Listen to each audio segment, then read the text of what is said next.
మైదా వాడకుండా గోధుమ పిండితో చేసిన సమోసాలివి. ఈ సమోసాలకి ఈ చట్నీతో సర్వ్ చేయండి. టేస్ట్ చాలా బాగుంటుంది. నూనె ఎక్కువ పీల్చకుండా క్రిస్పీగా చేసుకునే ఈ సమోసాలను ఇంట్లోనే మనం ఈజీగా ప్రిపేర్ చేసుకోవచ్చు. చాలా తక్కువ ఇంగ్రీడియంట్స్ హెల్తీగా ఈ సమోసాలను ఎలా ప్రిపేర్ చేసుకోవాలో చూద్దాం. ఈ సమోసాలు చేయడానికి ముందుగా గోధుమ పిండి తీసుకోవాలి. పిండిలో రుచికి తగినంత ఉప్పు, అలాగే కలోంజి గింజలు, కొద్దిగా ఓమ వేసి, అలాగే కొద్దిగా నెయ్యి కూడా వేసుకోవాలి. నెయ్యి వేయడం వల్ల సమోసాలు క్రిస్పీగా ఉంటాయి, టేస్ట్ కూడా బాగుంటుంది. నూనె వేసుకోకండి. నెయ్యి అంతా పిండికి పట్టేలాగా ఇలా చేతితో బాగా 3 to 4 మినిట్స్ అయినా బాగా మిక్స్ చేసుకోండి. క్రిస్పీగా రావాలని నెయ్యి ఎక్కువగా వేయకండి. నెయ్యి ఎక్కువగా వేస్తే మనకు కాల్చే అప్పుడు నూనె ఎక్కువగా పీలుస్తుంది. అంతా కలుపుకున్నాక కొంచెం నీళ్లు పోస్తూ ఇలా చపాతీ పిండిలాగా గట్టిగా తడిపి పెట్టుకోవాలి పిండిని.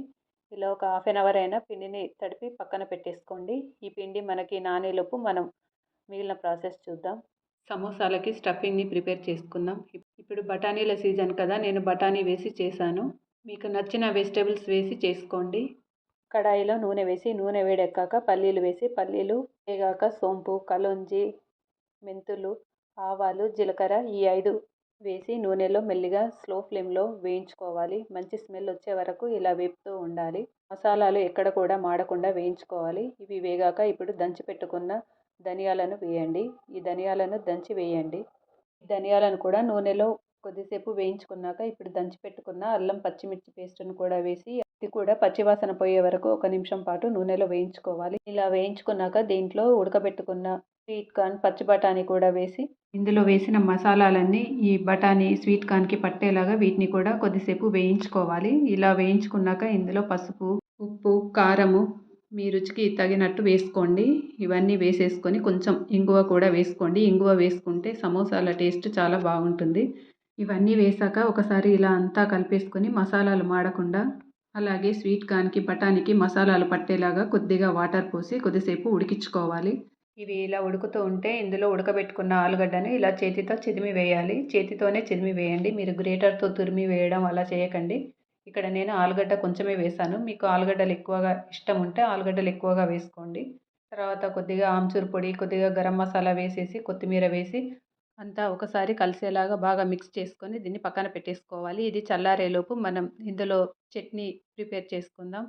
ఈ సమోసాలకి చట్నీ బాగుంటుందన్నా కదా, ఈ చట్నీ పుల్లగా, కారంగా, తీయగా చాలా బాగుంటుంది. ఈ చట్నీ మాత్రం మీరు అస్సలు మిస్ చేయకండి. ఈ చట్నీకి ఎల్లిపాయలు ఎక్కువగా తీసుకొని ఎల్లిపాయలను ఇలా పెంక మీద లైట్ బ్రౌన్ కలర్ వచ్చే వరకు వేపుకోవాలి. మంట లో ఫ్లేమ్లోనే పెట్టి వేయించుకోండి.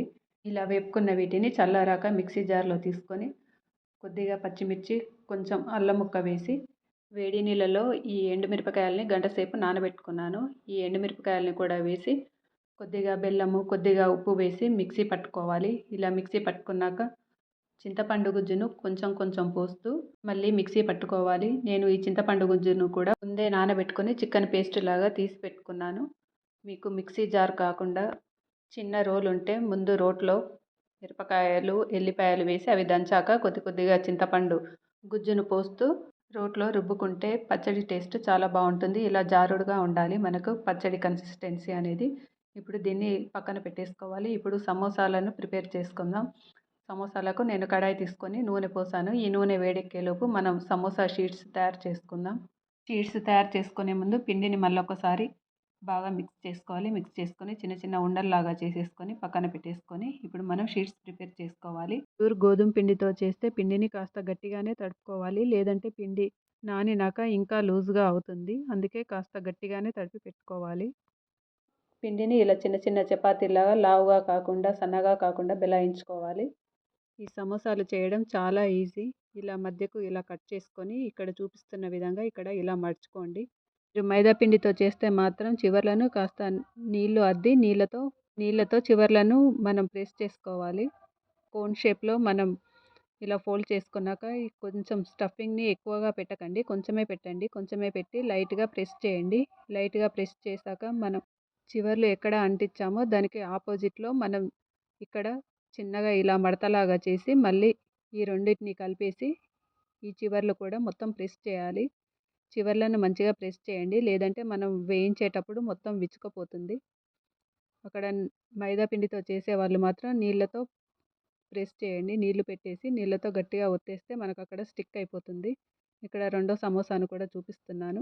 ఇక్కడ చూపిస్తున్న విధంగా ఇలా మలుచుకొని ఈ చివర, ఆ చివర 2 కలిపేసి చుట్టూ కూడా మొత్తం గట్టిగా ప్రెస్ చేసుకోవాలి. ప్రెస్ చేసుకొని వీటిని నూనెలో వేయించుకోవడమే. ఈ సమోసాలు చేయడం చాలా ఈజీ. అలాగే టేస్ట్ కూడా చాలా బాగుంటుంది. చూడ్డానికి కూడా బయట నుంచి కొనుక్కొచ్చుకున్న సమోసాల్లాగే కనిపిస్తాయి. వీటి రుచి కూడా అలాగే ఉంటుంది. వీటిని వేయించడానికి నూనె మనకి ఎక్కువ హీట్ కాకుండా మీడియం హీట్‌లో ఉండేలాగా ఉండాలి. వీటిని మనం మొత్తం కూడా మంట చిన్నగా పెట్టేసి స్లో ఫ్లేమ్‌లోనే వేయించుకోవాలి. ఎక్కడ కూడా హై ఫ్లేమ్‌లో పెట్టేసి అలా వేయించుకోకండి. హై ఫ్లేమ్‌లో పెట్టి వేయించడం వల్ల ఈ ఈ సమోసాలు క్రిస్పీగా రావు. పైన మెత్తగా ఉండి లోపల స్టఫింగ్ అనేది కూడా సరిగా ఉడకదు. కాస్త ఓపికగా లో ఫ్లేమ్‌లో పెట్టి వేయించుకోండి. ఇలా వీటిని కదుపుతూ మెల్లిగా వేయించుకోండి. ఇలా 2 వైపులా ఎర్రగా వేగాక వీటిని తీసి సర్వ్ చేసుకోవడమే. వీటిని ఇలా డైరెక్ట్‌గా తినకుండా నేను చేసిన ఈ చట్నీతో సర్వ్ చేయండి. టేస్ట్ చాలా బావుంటుంది. మీకు ఇక్కడ ఒకటి చూపిస్తున్నాను. మొత్తం చల్లారాక మీకు క్రిస్పీగా ఉంటుంది. ఇక్కడ ఇది కొంచెం వేడిగా ఉంది. చూడడానికి దీని టెక్స్చర్ అంతా కూడా బయటి నుండి తెచ్చిన సమోసాలాగే కనిపిస్తుంది. ఒకటి నేను టేస్ట్ చేసి చూస్తాను. దీన్ని ఇక్కడ నేను చూపిస్తున్న విధంగా సర్వ్ చేసుకొని తినండి. ముందుగా ఈ సమోసాలను క్రష్ చేసి ఒక ప్లేట్‌లో వేయాలి. ఈ సమోసాలను క్రష్ చేసి వేశాక మనం తయారు చేసి పెట్టుకున్న కట్టా మీఠా చట్నీని ఈ సమోసాల పైన మొత్తం వేయాలి. వేసుకున్నాక సన్నగా కట్ చేసి పెట్టుకున్న ఉల్లిగడ్డలను వేసి సర్వ్ చేసుకోవాలి. నిమ్మకాయ ఉంటే పైనుంచి నిమ్మకాయ కూడా పిండుకోండి. లేదంటే చట్నీలోనైనా మిక్సీ పట్టాక పైనుంచి నిమ్మరసం పిండండి. ఇక్కడ ఈ సమోసాతో చేసిన చాట్‌ను నేను టేస్ట్ చేస్తున్నాను. మీరు కూడా ఇంట్లో చేసి ట్రై చేయండి. ఈ వీడియో ఎలా అనిపించిందో నాకు కామెంట్ బాక్స్‌లో కామెంట్ చేసి నా ఛానల్‌ని సబ్స్క్రైబ్ చేసుకోండి. Thank you.